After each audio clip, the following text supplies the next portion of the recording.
అసలు మూతలు లేదు.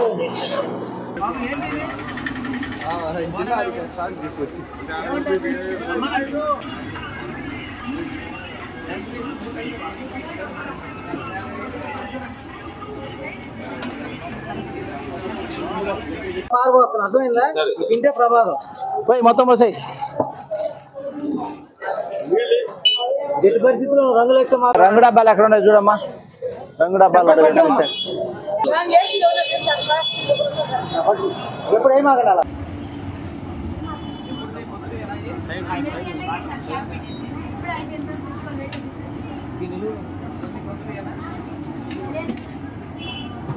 ఒక్కదాని మూతలేదు, ఒక్కదాని మీద మూతలేదు. మూత లేని ఏంటి ఒకసారి వార్నింగ్, మూత లేని ఏంటి మొత్తం డిసైడ్ కాదమ్మా. ఎంత కష్టపడి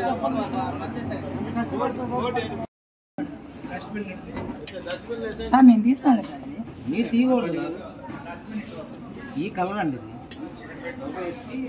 దీన్ని మిక్స్ చేస్తాడు. కలర్ డబ్బా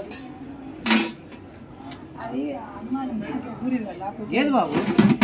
నేను మాస్టర్ కాదమ్మా, అన్నీ ఊరి నేను నువ్వు ఆగు. ఈసారి ఏమున్నది మొత్తం పడిపోస్తారు. కమిషనర్ ఉత్తర్వుల మేరకు ఉదయం నుంచి పెద్ద హోటల్స్ అన్ని కూడా ఇన్స్పెక్ట్ చేయడం జరిగింది. సుమారు 20 శాంపిల్స్, ఒక 10 హోటల్స్ నోటీస్ చేయడం జరిగింది. ఆ కార్యక్రమంలో భాగంగా సాయంత్రం ఈ రైల్వే స్టేషన్, గోవిందరాజ స్వామి ఆలయం ఎదుర్కొన్న ఫాస్ట్ ఫుడ్ సెంటర్స్, యాక్చువల్గా ఏంటంటే కంప్లైంట్స్ అన్ని కూడా ఈ రైల్వే స్టేషన్ ఎదుర్కొన్న షాపుల మీద ఎక్కువ వస్తూ ఉన్నాయి. ఎందుకంటే స్టైల్ ఫుడ్ పెడుతున్నారు, కలర్ ఫుడ్ వాడుతున్నారు అనే దాని మీద అన్ని 10 టీములు కూడా మొత్తం షాపులను ఇన్స్పెక్ట్ చేయడం జరిగింది. ఎక్కడైతే కలర్ ఫుడ్ వాడుతున్నారో అన్ని శాంపిల్ చేస్తామో డిశ్చార్జ్ చేయడం జరుగుతుంది.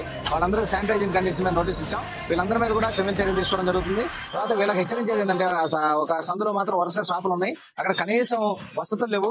వాళ్ళందరికీ నోటీసులు ఇవ్వమని చెప్పాము. శానిటైజింగ్ కండిషన్స్ డెవలప్ చేసిన తర్వాత మాత్రం వాళ్ళకి పర్మిషన్ ఇవ్వమని చెప్తా ఉన్నాము. ఎందుకంటే స్ట్రీట్ ఫుడ్ వెండర్స్ ని మేము ఎంకరేజ్ చేస్తున్నాం కాబట్టి వాళ్ళకి వార్నింగ్ ఇచ్చి ఒక టైం ఇస్తా ఉన్నాము. నెక్స్ట్ 15 రోజుల్లోపు వాళ్ళు మొత్తం శానిటైజింగ్ కండిషన్స్ అన్ని ఇంప్రూవ్ చేసుకొని ఉంటేనే ఉండాలి, లేకపోతే మాత్రం అందరికి నోటీస్ ఇచ్చి చర్యలు తీసుకుంటాం.